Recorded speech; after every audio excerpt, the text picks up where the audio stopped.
بسم اللہ الرحمن الرحیم۔ السلام علیکم۔ صحیح بخاری سے حدیث نمبر 3337۔ رسول اللہ صلی اللہ علیہ وآلہ وسلم لوگوں میں خطبہ سنانے کھڑے ہوئے۔ پہلے اللہ تعالیٰ کی اس کی شان کے مطابق ثنا بیان کی، پھر دجال کا ذکر فرمایا اور فرمایا کہ میں تمہیں دجال کے فتنے سے ڈراتا ہوں، اور کوئی نبی ایسا نہیں گزرا جس نے اپنی قوم کو اس سے نہ ڈرایا ہو۔ نوح علیہ السلام نے بھی اپنی قوم کو اس سے ڈرایا تھا، لیکن میں تمہیں اس کے بارے میں ایک ایسی بات بتاتا ہوں جو کسی نبی نے بھی اپنی قوم کو نہیں بتائی تھی۔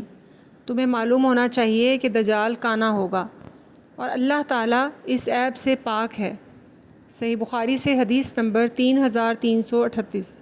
نبی کریم صلی اللہ علیہ وآلہ وسلم نے فرمایا، کیوں نہ میں تمہیں دجال کے متعلق ایک ایسی بات بتا دوں جو کسی نبی نے اپنی قوم کو اب تک نہیں بتائی۔